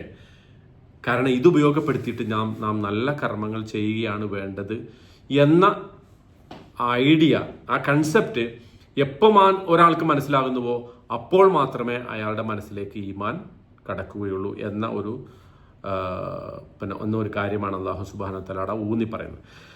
ഇബ്നു ആഷൂർ അതിനെക്കുറിച്ച് പറഞ്ഞത്, ഇത് പ്രവാചകൻ സല്ലല്ലാഹു അലൈഹി വസല്ലമയോടുള്ള ഒരു ആശ്വാസ വചനമാണ്. അതായത് നേരത്തെ പറഞ്ഞത് ഒരർത്ഥത്തിൽ ഒരല്പം കഠിനമായിട്ട് പറഞ്ഞതാണ്. ഇവർ വിശ്വസിക്കാത്തതിന്റെ പേരിൽ താങ്കളെ തന്നെ വധിക്കുന്ന ഒരു അവസ്ഥയിൽ എത്തിയിട്ടുണ്ടല്ലോ, അങ്ങനത്തെ ഒരു കഠിനമായ അവസ്ഥയിലൂടെ താങ്കൾ കടന്നു പോവുകയാണല്ലോ എന്ന് പറഞ്ഞതിന് ശേഷം ഇവിടെ പ്രവാചകനെ ഒന്ന് ആശ്വസിപ്പിക്കുന്ന ഒരു വർത്താനം പറയണം. അതെന്താന്ന് വെച്ചാൽ, ഈ നിഷേധികളായിട്ടുള്ള ആളുകൾ മനഃപൂർവ്വം താങ്കളെ അവഗണിച്ച് പോകുന്നുണ്ടല്ലോ, അത് അവർക്ക് അല്ലാഹു സുബ്ഹാനഹു തആല എക്സ്ട്രാ ടൈം, ഒരുപാട് സമയം അല്ലെങ്കിൽ ഒരുപാട് അവധി ഇങ്ങനെ കൊടുത്തിരിക്കുകയാണ്. നല്ല കാര്യങ്ങൾ ഈ ഭൂമിയിൽ എൻജോയ് ചെയ്യാൻ അവർക്ക് കൊടുത്തിരിക്കുന്നു. ഒരു പക്ഷേ അവരെന്ത് ചെയ്തേക്കാം, കുറച്ച് കഴിയുമ്പോൾ തിരിച്ചു വന്നേക്കാം. നാം അവർക്ക് അങ്ങനെയാണല്ലോ. ഇപ്പോൾ ഫിർഔന്റെ കൂട്ടത്തിൽ ഏറ്റവും ധനികനായിട്ടുള്ള ഒരാളുണ്ടായിരുന്നു അല്ല, എന്താ ആളുടെ പേരെന്താ? ഫിർഔന്റെ ഒപ്പം ഉണ്ടായിരുന്ന ഏറ്റവും ധനികനായിട്ടുള്ള ലോകത്തിലെ തന്നെ വൻ ധനികന്മാരിൽ ഒരാളായിട്ട് ഖുർആൻ തന്നെ എണ്ണിയ ഒരാളാണ് ആര്? ഹാമാൻ മന്ത്രിയാണ്. ധനികനാരാ? ഖാറൂൻ. ഇന്ന ഖാറൂന മിൻ ഖൗമി മൂസ നബിയുടെ സമുദായത്തിൽ പെട്ട ആളായിരുന്നു. ആ ഖാറൂനോട് ആളുകൾ പറയുന്നത് എന്താ? വിശ്വാസികളായിട്ടുള്ള ആളുകൾ പറയണത് എന്താ? അത് ഖുർആൻ ഉദ്ധരിക്കുന്നുണ്ട്. നീ എന്ത് ചെയ്യണം?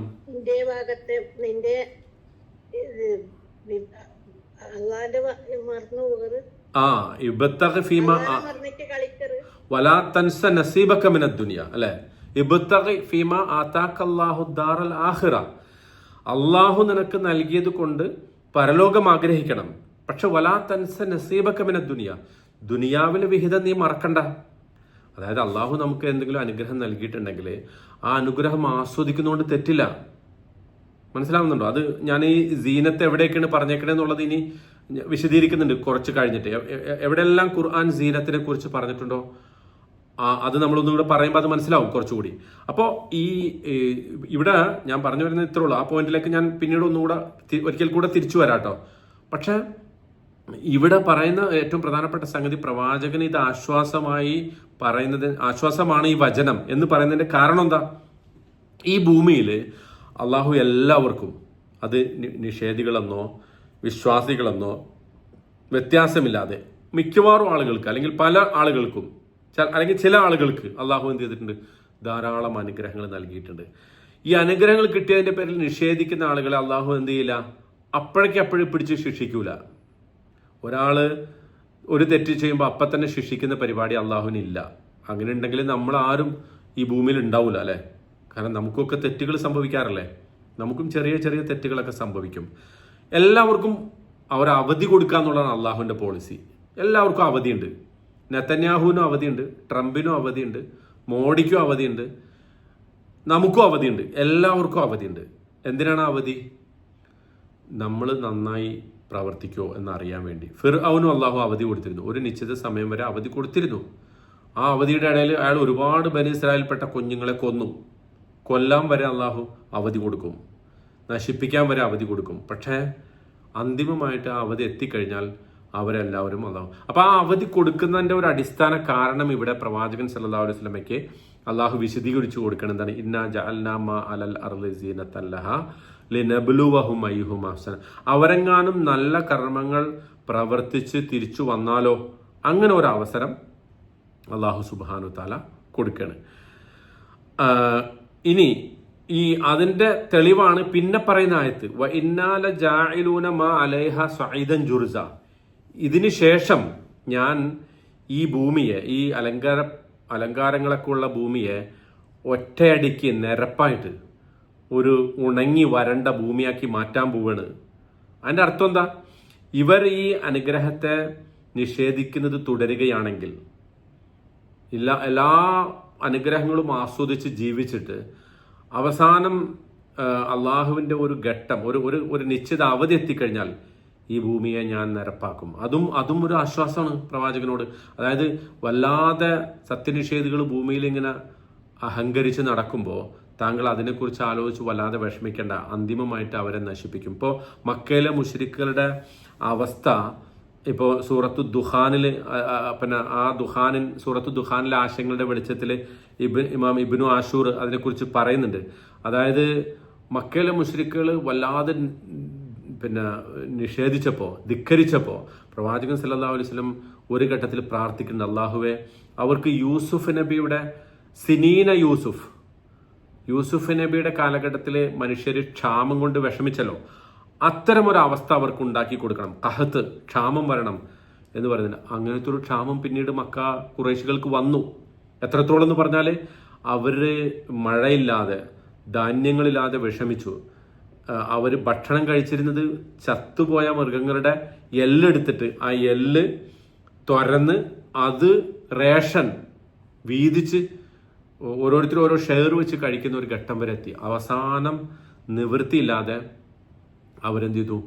പ്രവാചകൻ സല്ലല്ലാഹു അലൈഹി വസല്ലമയുടെ അടുത്ത് വന്നിട്ട് പറയുന്നുണ്ട്, നിന്റെ റബ്ബിനോടൊന്ന് പ്രാർത്ഥിക്കുക, ഞങ്ങൾക്ക് ഈ ക്ഷാമത്തിൻ്റെ അവസ്ഥ, ഈ ബുദ്ധിമുട്ടുകളുടെ അവസ്ഥ ഒന്ന് മാറിക്കിട്ടാൻ വേണ്ടി പ്രാർത്ഥിക്കാൻ. അങ്ങനെ പറയുകയും അവസാനം പ്രവാചകൻ പ്രാർത്ഥിക്കുകയും, പക്ഷെ പിന്നീട് അവർ വീണ്ടും അവരുടെ പഴയ അവസ്ഥയിലേക്ക് തിരിച്ചു പോവുകയും ചെയ്ത ഒരു അവസ്ഥയുണ്ട്. അപ്പോൾ ഇത് പ്രവാചകനെ സമാശ്വസിപ്പിച്ചുകൊണ്ട് അള്ളാഹു പറയുന്ന ഒരു വാചകമാണ് എന്നതും ഇതിൻ്റെ കോണ്ടെക്സ്റ്റിൽ, ഇതിൻ്റെ എന്താ പറയുക, ചേർത്ത് വായിക്കുമ്പോൾ നമ്മൾ മനസ്സിലാക്കേണ്ടത്, നേരത്തെ പറഞ്ഞ ആയത്തിനോട് ചേർത്ത് വായിക്കുമ്പോൾ നമ്മൾ മനസ്സിലാക്കേണ്ടതാണ്. ഓക്കെ, ഇനി സീനത്തുൽ അർദ് അതാണ് പറഞ്ഞത്. വേറൊരു സംഗതി, ഈ പ്രവാചകൻ സല്ലല്ലാഹു അലൈഹി വസല്ലമയോട് അള്ളാഹു പറയാണ്, താങ്കളുടെ മിക്കവാറും എല്ലാ കൺസേണുകളും ഞാൻ നേരത്തെ അഡ്രസ്സ് ചെയ്തു അല്ലേ. ഈ സൂറത്തുൽ കാഫിന്റെ അവതരണ പശ്ചാത്തലത്തെക്കുറിച്ച് നമ്മൾ ഒരുപാട് പ്രാവശ്യം പറഞ്ഞല്ലോ അല്ലെ. ആ ചോദ്യങ്ങൾ പ്രവാചകനെ ബുദ്ധിമുട്ടിച്ചുകൊണ്ടിരുന്നു. ആ ആളുകൾ വിശ്വസിക്കാത്തതിന്റെ പേരിൽ പ്രവാചകന് കൺസേൺ ഉണ്ടായിരുന്നു. അപ്പൊ അതിനൊക്കെ ആദ്യത്തില് അൽഹംദുലില്ലാഹില്ലദി അൻസല അലാ അബ്ദിഹിൽ കിതാബ്, ആ തുടക്കത്തിലെ വാചകങ്ങളിലൂടെ അള്ളാഹു അതൊക്കെ അഡ്രസ്സ് ചെയ്തിട്ട് ഇതൊരു പ്രധാനപ്പെട്ട ഒരു പെർഫെക്റ്റ് ആയിട്ടുള്ള ഒരു ബുക്ക്, ഒരു ഗ്രന്ഥം നാം ഇതാ താങ്കൾക്ക് അവതരിപ്പിച്ചിരിക്കുന്നു. ഈ ഗ്രന്ഥം താങ്കൾ ഇപ്പോൾ കടന്നുപോയിക്കൊണ്ടിരിക്കുന്ന അവസ്ഥയെ മാത്രമല്ല, മറിച്ച് ഇനി വരാനിരിക്കുന്ന ഏറ്റവും പ്രധാനപ്പെട്ട ഒരു ബഅസ് വരാനുണ്ട്. ഏത്? ദജ്ജാൽ എന്ന് പറയുന്ന ഒരു പരീക്ഷണം വരാനുണ്ട്. ആ പരീക്ഷണത്തിൽ വരെ കയ്യുമായിട്ട് നിലകൊള്ളാൻ പറ്റുന്ന ഒരു ഗ്രന്ഥമാണ് ഞാൻ അവതരിപ്പിച്ചിട്ടുള്ളത്. ഇത് പറഞ്ഞതിന് ശേഷം അള്ളാഹു പറയാണ്, ഇനി വരാനിരിക്കുന്ന തലമുറകൾ അല്ലെങ്കിൽ ഇപ്പോഴുള്ള താങ്കൾ മനുഷ്യ സമൂഹത്തെക്കുറിച്ച് മൊത്തത്തിൽ പ്രവാചകന് ആശങ്കയുണ്ടായിരുന്നു അല്ലോ. ഇനി ഞാൻ കഴിഞ്ഞ ആഴ്ച അത് പറഞ്ഞല്ലോ, ഇവരെങ്ങാൻ വിശ്വസിച്ചിട്ടില്ലെങ്കിൽ, അന്ത്യപ്രവാചകനായിട്ടുള്ള എന്നിൽ വിശ്വസിച്ചിട്ടില്ലെങ്കിൽ പിന്നെ ഇവരെങ്ങനെ രക്ഷപ്പെടും എന്നൊരാശങ്ക ഉണ്ടായിരുന്നു. ആ ആശങ്കക്ക് കൂടി അള്ളാഹു സുബ്ഹാനഹു വതആല ഒരു മറുപടി കൊടുക്കുകയാണ്. എന്നിട്ട് ഇവിടെ വളരെ പ്രധാനപ്പെട്ട ഒരു യാഥാർത്ഥ്യം ഇത്തിരി കടുത്ത ഭാഷയിൽ അള്ളാഹു പറയാണ്. അതെന്താന്ന് വെച്ചാൽ, ഈ ഭൂമിയിലുള്ളത് മുഴുവൻ നാം ഏറ്റവും നല്ല ബ്യൂട്ടിഫുൾ ആയിട്ടുള്ള ഒരു സംഗതിയാക്കി മാറ്റിയിരിക്കുന്നു. പക്ഷെ നമ്മുടെ പരീക്ഷണം തുടരുക തന്നെ ചെയ്യും. മനസ്സിലാവുന്നുണ്ടോ? അത് അണ്ടർലൈൻ ചെയ്യേണ്ട ഒരു കാര്യമാണ്.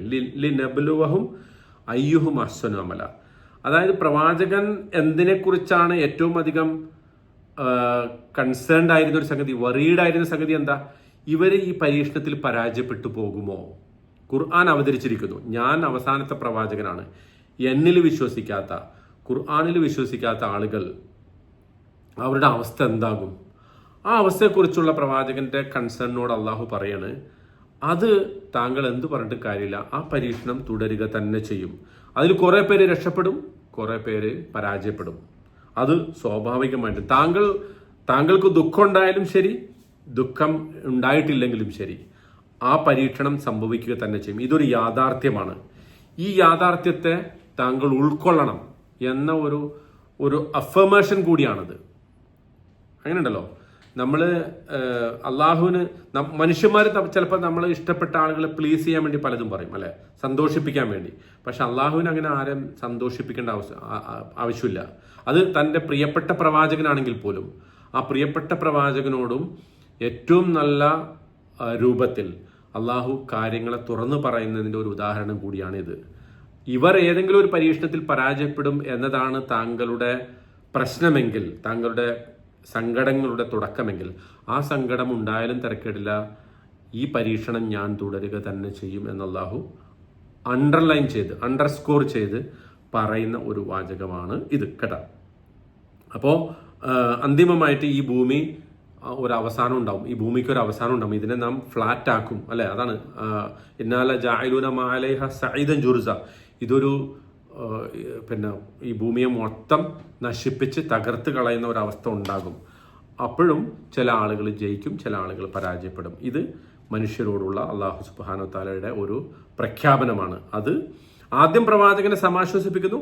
ആ സമാശ്വസിപ്പിച്ചതിന് ശേഷം ഈ സൂറത്തുൽ കാഫിന്റെ തുടക്കത്തിൽ എല്ലാ വാചകങ്ങളും ആദ്യത്തെ 6 വാചകങ്ങൾ വരെ പ്രവാചകനെ സമാശ്വസിപ്പിക്കുകയാണ്. പക്ഷെ 7ാമത്തെ വാചകത്തിൽ പരീക്ഷണത്തെക്കുറിച്ച് പറയുമ്പോൾ അത് തുടരുക തന്നെ ചെയ്യും എന്നത് പിന്നെ ആവർത്തിച്ച് പറയുന്നു. ഈ ഭൂമി സൃഷ്ടിക്കപ്പെട്ടിട്ടുള്ളത് പരീക്ഷിക്കാൻ വേണ്ടിയിട്ടാണ്, പരീക്ഷണത്തിൻ്റെ ഒരു ലോകമാണ് ഈ ഭൂമി എന്നത് അല്ലാഹു സുബ്ഹാനഹു തആല പറയണം കേട്ടോ.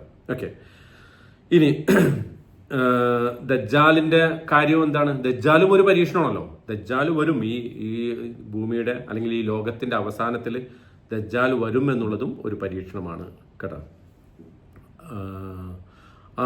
ദജ്ജാലിന്റെ പരീക്ഷണത്തിൽ എന്താ ഏറ്റവും പ്രധാനപ്പെട്ട ഒരു പരീക്ഷണം? ദജ്ജാൽ എന്താക്കും എന്നാ പറയുന്നത്? ദജ്ജാൽ മനുഷ്യർക്ക് അവരുടെ പ്രവർത്തനങ്ങളെ ബ്യൂട്ടിഫൈ ചെയ്ത് കാണിക്കും എന്ന് പറയുന്നില്ലേ, അതും ഇതിൽപ്പെട്ടതാണ് കേട്ടോ. ദജ്ജാല് മനുഷ്യരുടെ പ്രവർത്തനങ്ങളെ അവർക്ക് ബ്യൂട്ടിഫൈ ചെയ്ത് കാണിക്കും. അവർ ചെയ്യുന്നതൊക്കെ മോശമായിരിക്കും, പക്ഷെ ആ മോശം പ്രവർത്തനങ്ങളെ ഭംഗിയുള്ളതായിട്ട് കാണിച്ചു കൊടുക്കും. അതും ടെംപ്റ്റേഷൻ, ഒരു ആളുകളെ പ്രലോഭിപ്പിക്കുന്ന ഒരു അവസ്ഥ ദജ്ജാലിന്റെ ഭാഗത്ത് നിന്നുണ്ടാകും. പക്ഷെ അതും പരീക്ഷണമായിട്ട് തന്നെ അവസാനിക്കും. അതായിരിക്കും ഏറ്റവും ബിഗർ ടെസ്റ്റ്, ഏറ്റവും വലിയ ടെസ്റ്റ് അതായിരിക്കും നടത്താം കേട്ടോ. ഈ ഭൂമി എത്രമാത്രം ഇപ്പൊ നോക്കൂ, ശരിക്കും അതിന്റെ ഒരു വൈപരീത്യം കൂടെ നോക്കൂ. ഈ ഭൂമി എത്രമാത്രം മനോഹരമാകുന്നുവോ അത്രത്തോളം ഇതിന്റെ ടെസ്റ്റ് കൂടുകയല്ലേ ചെയ്യുക അല്ലെ. ആളുകളിപ്പോ നമ്മൾ ഒരു ഭാഗത്ത് നമ്മൾ കാണുന്നു, ആളുകൾ മതപരമായിട്ട് ഒരുപാട് ആഭിമുഖ്യം ആളുകൾക്ക് ഉണ്ടാവുന്നു. പക്ഷെ അതേപോലെ തന്നെ അവിശ്വാസവും കൂടുകയല്ലേ. ഇപ്പൊ നമുക്ക് പണ്ടൊക്കെ മുസ്ലിങ്ങളുടെ കൂട്ടത്തിൽ നാസ്തികരുണ്ട് എന്ന് നമുക്ക് പറയാൻ പറ്റും. എത്ര നാസ്തികരുണ്ടാവും? നാസ്തികർ എന്ന് പറഞ്ഞാൽ മനസ്സിലായോ? എത്തിസ്റ്റുകൾ, യുക്തിവാദികൾ അല്ലെ. ഒരു ജബ്ബാർ മാഷോ ഒക്കെയാണ് പണ്ട് ഉണ്ടായിരുന്നത്. ഇപ്പോൾ ഒരുപാട് പേരുണ്ട്. പുതിയ തലമുറയിലെ ചെറുപ്പക്കാർ ധാരാളമായിട്ട് നിരീശ്വരവാദത്തിലേക്ക് പോകുന്നുണ്ട്. പക്ഷെ നമ്മൾ പള്ളികളിൽ ഒരുപാട് ചെറുപ്പക്കാരെ കാണുന്നു, മതപരമായിട്ട് ആഭിമുഖ്യമുള്ള ചെറുപ്പക്കാരെ കാണുന്നു. ഏതാണ് ശരിക്ക് അധികം എന്ന് ചോദിച്ചു കഴിഞ്ഞാൽ പലപ്പോഴും നമ്മൾ തന്നെ കൺഫ്യൂസ്ഡ് ആയി പോകും. അധിക ആളുകളും ഈ നേരത്തെ പറഞ്ഞ യഥാർത്ഥത്തിൽ തന്നെ ഖുർആനിന്റെ ആ ഒരു കൺസെപ്റ്റിനോട് യോജിച്ചു വരുന്നുണ്ടോ എന്ന് ചോദിച്ചാൽ വളരെ അപൂർവമായിട്ട് നമുക്ക് കാണാൻ പറ്റുള്ളൂ. അധികം ആളുകളും അങ്ങനെ അല്ല എന്നുള്ളതാണ് വാസ്തവം അല്ലെ. ഇന്ന് എടുത്തു നോക്കൂ, നമ്മൾ എത്ര പേര് ഖുർആൻ, ഇപ്പം നമ്മൾ ഖുർആനെ കുറിച്ചാണല്ലോ ഈ പറയുന്നത്, ഖുർആനിനെ ആ അർത്ഥത്തിൽ പഠിക്കുന്ന എത്ര പേരുണ്ട്? വാസ്തവത്തിൽ ഇപ്പോൾ നമ്മളിപ്പം ഇവിടെ ഇരിക്കുന്നു 48 പേരുണ്ട് അല്ലേ. 48 പേര് ഈ ക്ലാസ്സിലുണ്ട്. നിങ്ങൾ ഈ ഇരിക്കുന്ന സമയത്തെ നിങ്ങൾ എങ്ങനെയാണ് വിലയിരുത്തുന്നത്?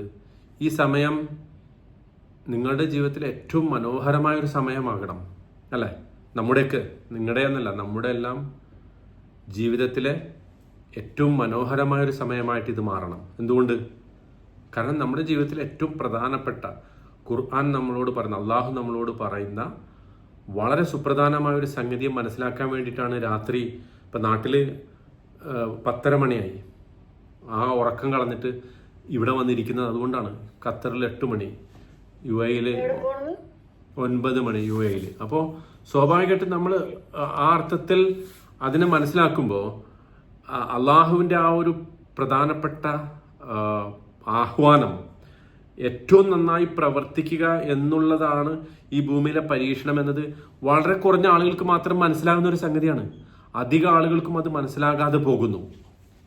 ഈ ഒരു അന്ത്യനാളിനെ കുറിച്ചും അള്ളാഹുവിൻ്റെ വചനത്തെക്കുറിച്ചും സകല മനുഷ്യർക്കും അള്ളാഹു സുബ്ഹാനഹു തആല വാഗ്ദാനം താക്കീത് ചെയ്തിട്ടുണ്ട്.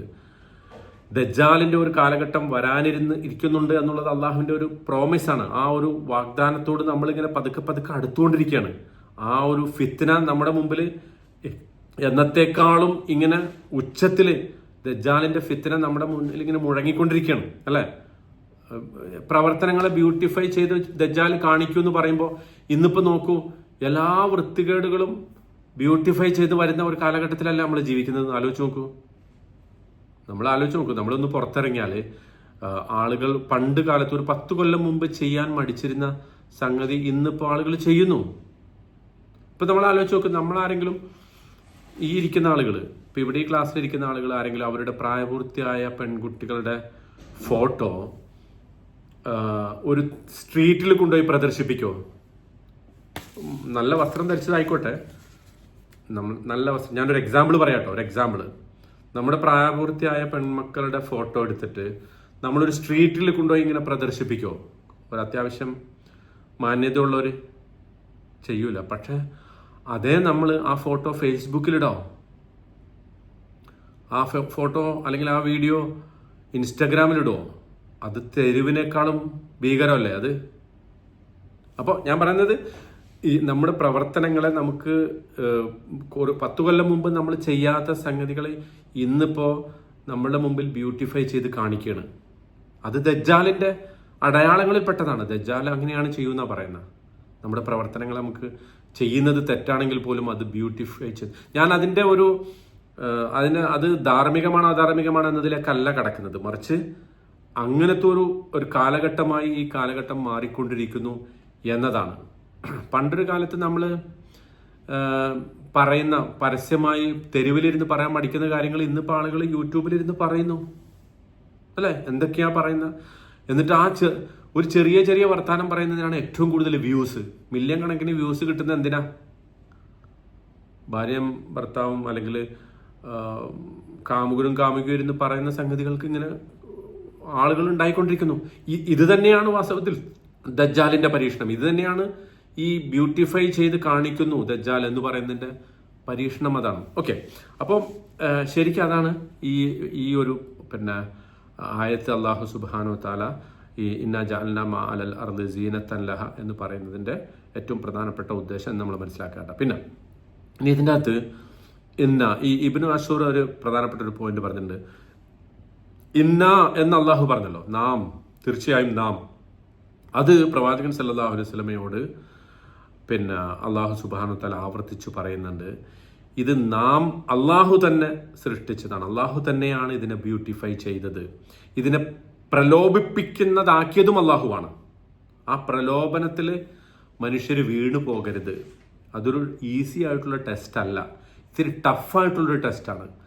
ഇതിൽ വളരെ അപൂർവം ആളുകളെ വീണു പോകാതിരിക്കുകയുള്ളൂ. ഭൂമിയിലെ ഈ ലൈറ്റും ഷോപ്പിംഗ് മാളും സിറ്റിയുടെ പളപളപ്പും ഒക്കെ കാണുമ്പോൾ അതിൽ വീണു പോകാതിരിക്കുന്ന ആളുകൾ വളരെ കുറച്ചേ ഉണ്ടാവുള്ളൂ. അത് അള്ളാഹു അങ്ങനെ ഡിസൈൻ ചെയ്തിരിക്കുന്നു ഈ ടെസ്റ്റ്. അത് പ്രവാചകന്റെ കയ്യിലല്ല, നാമാണത് അങ്ങനെ ആക്കിയത് എന്ന് അള്ളാഹു പറയാം. അതാണ് ഇന്ന എന്ന് തന്നെ അള്ളാഹു ആവർത്തിച്ച്, അല്ലെങ്കിൽ ആ വാചകം നാമാണ് അതിനെ ആക്കിയത് എന്ന്.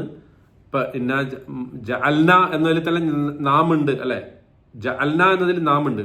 പക്ഷെ അതിന് പുറമെ ഇന്നാ ജഅൽന, നാം തീർച്ചയായിട്ടും ആക്കിയിരിക്കുന്നു എന്ന് പറയുന്നതിന്റെ ഉദ്ദേശം അതാണ് എന്നർത്ഥം കേട്ടോ. ഓക്കെ, പിന്നെ പ്രവാചകൻ സല്ലല്ലാഹു അലൈഹി വസല്ലമയും അള്ളാഹുവും തമ്മിലുള്ള ഒരു ഇന്ററാക്ഷൻ, അതും നമുക്കിവിടെ കാണാൻ പറ്റും. അതായത് പ്രവാചകനോട് അള്ളാഹു സുബ്ഹാനഹു തആല പലപ്പോഴും വളരെ മൈൽഡായിട്ടാണ് സാധാരണഗതിയിൽ സംസാരിക്കുക. പക്ഷെ ഇവിടെ ഒത്തിരി ഒരു എംഫാറ്റിക് ലാംഗ്വേജിൽ, ഒരു ഊന്നലായിട്ടുള്ള ഒരു ഭാഷയിൽ അള്ളാഹു പറഞ്ഞിരിക്കുന്നു. കാരണം ആ പറച്ചിലിന്റെ ഉദ്ദേശം എന്താണ്? ഇത് അള്ളാഹു മറ്റുള്ളവർ ഇല്ലം യുഅ്മിനു ബിഹാദിൽ ഹദീസ് എന്ന് പറഞ്ഞല്ലോ, ഈ ഖുർആനിൽ അവർ വിശ്വസിക്കാത്തതിന്റെ പേരിലാണ് ആ പ്രവാചകന് ദുഃഖം. പക്ഷെ അങ്ങനെ ദുഃഖം ഉണ്ടായതുകൊണ്ട് കാര്യമില്ല. ഇത് നാം ഇങ്ങനെ തന്നെ ആകാനാണ് നിശ്ചയിച്ചിരിക്കുന്നത് എന്ന് അള്ളാഹു പറയാണ്. ഈ പരീക്ഷണം ഇങ്ങനെ തന്നെ ഉണ്ടാകും. അപ്പൊ അത് ഖുർആന് വേണ്ടിയിട്ടുള്ള അള്ളാഹുവിന്റെ ഒരു ഡിഫൻസ് ആണത് എന്നാണ് പറയുന്നത്. ഖുർആനിനെ അവർ പരിഗണിച്ചിട്ടില്ലെങ്കിൽ നാം അതിനെ പരിഗണിക്കും, അല്ലെങ്കിൽ നാം അതിനു വേണ്ടി സംസാരിക്കും. ഇത് അള്ളാഹുവിൻ്റെ ആ ഒരു അവസാനത്തെ വചനമാണ്, അള്ളാഹുവിൻ്റെ ഒരു മിറക്കിളാണ്. ഇതിനേക്കാൾ വലിയൊരു അത്ഭുതം വരാനില്ല. ശരിക്കും ആലോചിച്ച് നോക്കൂ, സത്യനിഷേധികൾ, മക്കയിലെ സത്യനിഷേധികൾ ധാരാളം മിറക്കിളുകൾ ആവശ്യപ്പെടുന്നുണ്ട് അല്ലേ. ഖുർആനാണ് ഏറ്റവും വലിയ വചനം എന്ന് പ്രവാചകൻ അവരോട് പറഞ്ഞപ്പോൾ അവർ പറഞ്ഞ എന്താ, നീ ഒരു പണി ചെയ്യ്, ഈ മരുഭൂമി മൊത്തം ഒരു തോട്ടം, നല്ല മനോഹരമായൊരു തോട്ടമായിട്ട് കാണിച്ചിട്ട്, അല്ലെങ്കിൽ ആകാശത്ത് നിന്ന് നല്ല ഞങ്ങൾക്ക് പറ്റുന്ന പല ലക്ഷണങ്ങൾ ഇങ്ങനെ ഇറക്കി കൊണ്ടുപോവാ. അള്ളാഹ് പറയണം അതൊന്നും ഉണ്ടാവില്ല. ഇത് തന്നെയാണ്, ഈ വചനം തന്നെയാണ് ഏറ്റവും പ്രധാനം. വിശുദ്ധ ഖുർആനാണ് ഏറ്റവും വലിയ തെളിവ്, ഏറ്റവും വലിയ മുഅ്ജിസത്ത്. അള്ളാഹുവിൻ്റെ ഏറ്റവും വലിയ മുഅ്ജിസത്ത് ഖുർആനാണ്. ഇന്നിപ്പോൾ നോക്കൂ, നമ്മളിപ്പോൾ ഖുർആനോട് കാണിക്കുന്ന ഒരു റെസ്പെക്റ്റ് എന്താ? ഇപ്പോൾ ഞാൻ പറഞ്ഞല്ലോ, ഇപ്പോൾ ഈ 46 പേര് ഇവിടെ ഇരിക്കുന്നു. ഈ 46 പേരും ഖുർആനോട് ഒരു റെസ്പെക്റ്റ് കാണിക്കുന്നതുകൊണ്ടാണല്ലോ ഇവിടെ ഇരിക്കുന്നത്. പക്ഷെ നമ്മൾ പലപ്പോഴും ഖുർആനിൽ നിന്ന് ആവശ്യപ്പെടുന്നത് എന്താ? ഒരു നോളജാണ് അല്ലേ. ഖുർആനിൽ നിന്ന് നമുക്ക് അറിവ് വേണം. പക്ഷെ ശരിക്കും ഖുർആനുമായിട്ട് നമുക്ക് ഉണ്ടാവേണ്ടത് എന്താണ്? ഒരു റിലേഷൻഷിപ്പാണ്, ഒരു ബന്ധമാണ് ഉണ്ടാവേണ്ടത്. ബന്ധം എന്ന് പറഞ്ഞാൽ എന്താ? ഖുർആനിൽ നിന്ന് നമുക്ക് നോളജ് കിട്ടും, വിവരങ്ങൾ കിട്ടും. ഇപ്പം ഈ കിട്ടുന്നൊക്കെ വിവരങ്ങളാണ്. പക്ഷെ ആ വിവരങ്ങളുടെ അടിസ്ഥാനത്തിൽ നമുക്ക് ഖുർആനുമായിട്ട് എന്ത് വേണം? ഒരു റിലേഷൻഷിപ്പ് ഉണ്ടാവണം, ഒരു ബന്ധം ഉണ്ടാവണം. അതാണ് പ്രവാചകൻ സല്ലല്ലാഹു അലൈഹി വസല്ലം ഒരു മനോഹരമായ ഹദീസ്. അതുകൂടെ പറഞ്ഞിട്ട് ഞാൻ ഇത് അവസാനിപ്പിക്കാം. ഖാല റസൂലുള്ളാഹി സ്വല്ലല്ലാഹു അലൈഹി വസല്ലം, റസൂൽ സല്ലല്ലാഹു അലൈഹി വസല്ലം പറഞ്ഞു, യാ അഹ്ലൽ ഖുർആൻ, യാ അഹ്ലൽ ഖുർആൻ. എന്താ അർത്ഥം? യാ അഹ്ലൽ ഖുർആൻ എന്താ അർത്ഥം? ഖുർആന്റെ ആളുകളെ.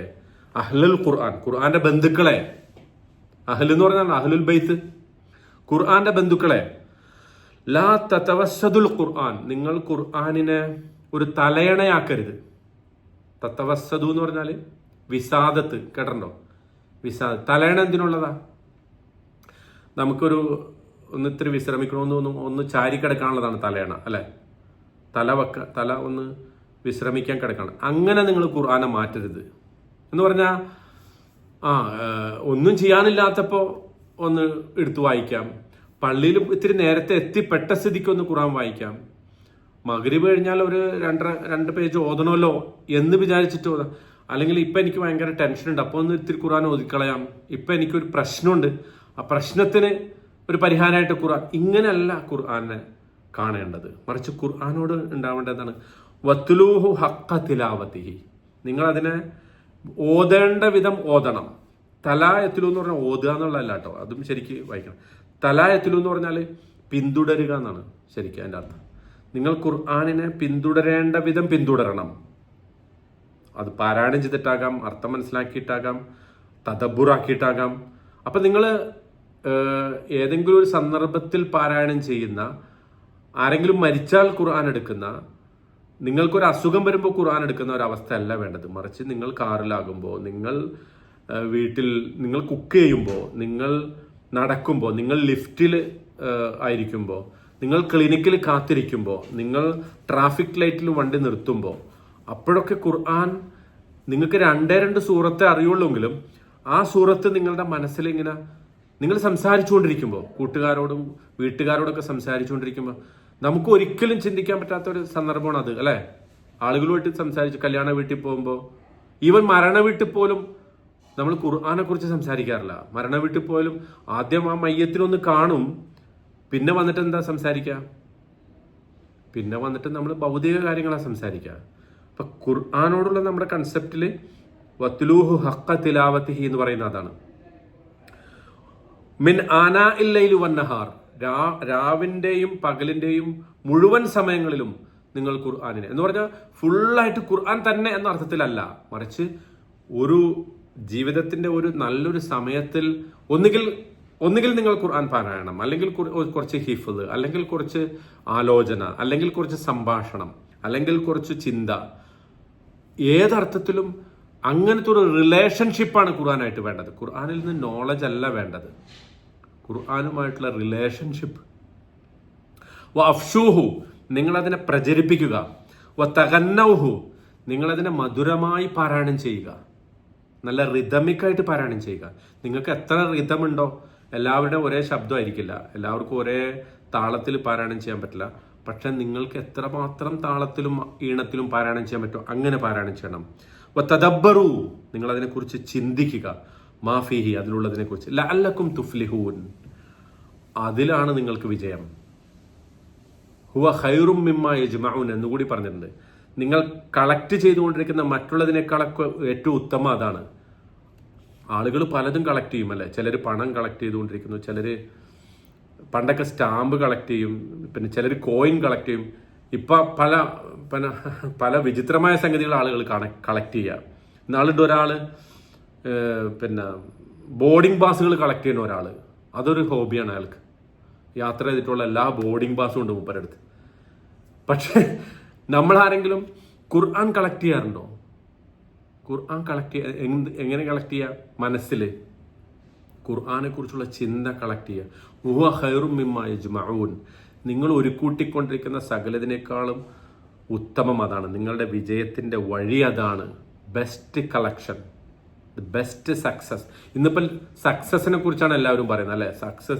സക്സസ് കോച്ചുമാരെ കൊണ്ട് യൂട്യൂബും ഇൻസ്റ്റാഗ്രാമും ഫേസ്ബുക്കും ഒക്കെ നിറഞ്ഞിരിക്കുകയാണ്. പക്ഷേ എന്താണ് യഥാർത്ഥത്തിൽ സക്സസ്?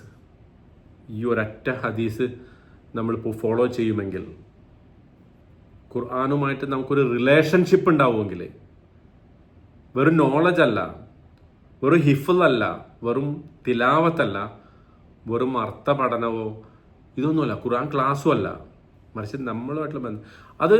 അതിന് വലിയ അറിവൊന്നും വേണമെന്നില്ല, ചെറിയ അറിവ് മതി. പക്ഷെ ആ അറിവിനെ നിരന്തരം വികസിപ്പിച്ചുകൊണ്ടിരിക്കണം.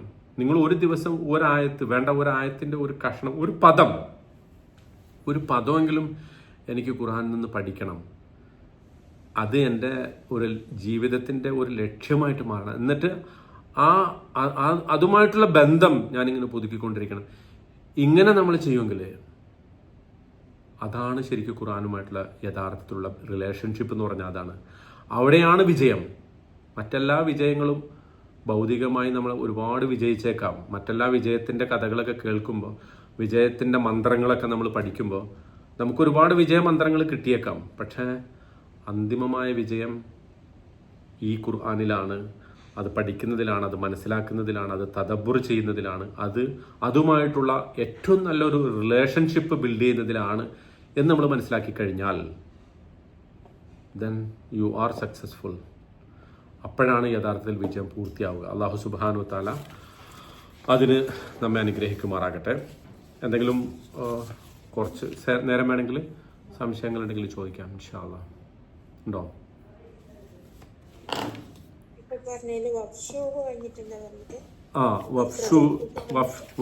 വഫ്ഷു, നിങ്ങൾ അഫ്ഷൂഹു, നിങ്ങൾ അതിനെ പ്രചരിപ്പിക്കുക.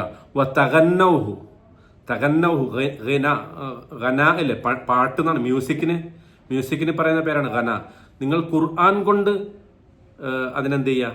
മധുരോധരമായി പാരായണം ചെയ്യുക. താളത്തിലും ഈണത്തിലും പാരായണം ചെയ്യുക. ഖുർആൻ പാരായണം ചെയ്യുമ്പോൾ അങ്ങനെ പാരായണം ചെയ്യണമെന്നാണ്. അപ്പം നിങ്ങൾക്ക് ഒരു ഈണം ഉണ്ടാവില്ല, നമുക്ക് ഓരോരുത്തർക്കും ഓരോ ഈണം ഉണ്ടാവും. ആ ഈണം എത്രത്തോളം നന്നാക്കാൻ പറ്റും അത്രത്തോളം നന്നാക്കാന്നതിന് അർത്ഥമുള്ളൂ. അല്ല എല്ലാവർക്കും അഫാസിനെ പോലെ ഓതാൻ പറ്റിക്കൊള്ളുന്നില്ല. പക്ഷേ നമുക്കെല്ലാവർക്കും നമ്മുടേതായ രൂപത്തിൽ അതിനെ ഈണത്തിലും താളത്തിലും പാരായണം ചെയ്യാൻ പറ്റുന്ന അതാണ് തഗന്നൗഹു. പിന്നെ വതദബ്ബറു മാഫീഹി ലഅല്ലക്കും തുഫ്ലിഹൂൻ. ആ ഹദീസ് വേണമെങ്കിൽ ഞാൻ ഗ്രൂപ്പിൽ അതിൻ്റെ അർത്ഥസഹിതം ഇട്ടു തരാം ഇൻഷാ അല്ലാഹ്.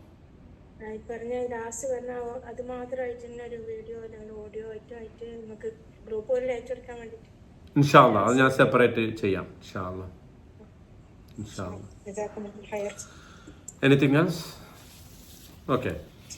അല്ലാഹു സുബ്ഹാനഹു വ തആല നമ്മുടെ ഈ ഇരുത്തം, ഈ സമയം അവൻ്റെ മാർഗത്തിലെ യഥാർത്ഥ ഒരു സൽക്കർമ്മമായി സ്വീകരിക്കുമാറാകട്ടെ. അള്ളാഹുവിൻ്റെ ഗ്രന്ഥത്തിനോട്, അള്ളാഹുവിൻ്റെ ഖുർആനിനോട്, അവൻ്റെ കലാമിനോട് ഒരു യഥാർത്ഥ ആത്മാർത്ഥമായ ബന്ധം ഉണ്ടാക്കിയെടുക്കുകയും ആ ബന്ധത്തിൽ വിജയം യാഥാർത്ഥ്യവൽക്കരിക്കുകയും ചെയ്യുന്ന ആളുകളുടെ കൂട്ടത്തിൽ അള്ളാഹു നമ്മെ ഉൾപ്പെടുത്തി അനുഗ്രഹിക്കുമാറാകട്ടെ. اللهم اجعل جمعنا هذا جمعا مرحوما واجعل تفرقنا من بعده تفرقا معصوما. اللهم لا تجعل فينا ولا معنا شقيا ولا محروما. اللهم ربنا اجعل القرآن العظيم ربيع قلوبنا ونور صدورنا وجلاء همنا وذهاب أحزاننا وهمومنا. اللهم آنس بالقرآن وحشتنا في القبور. اللهم علمنا منه ما جهلنا وذكرنا منه ما نسينا. اللهم اجعل القرآن شفيعا لنا يوم القيامة. اللهم اجعل القرآن دليلنا إلى جناتك جنات النعيم برحمتك يا أرحم الراحمين. سبحان ربك رب العزة عما يصفون وسلام على المرسلين والحمد لله رب العالمين. سبحانك اللهم وبحمدك أشهد أن لا إله إلا الله أستغفر الله وأتوب إليك. السلام عليكم ورحمة الله وبركاته.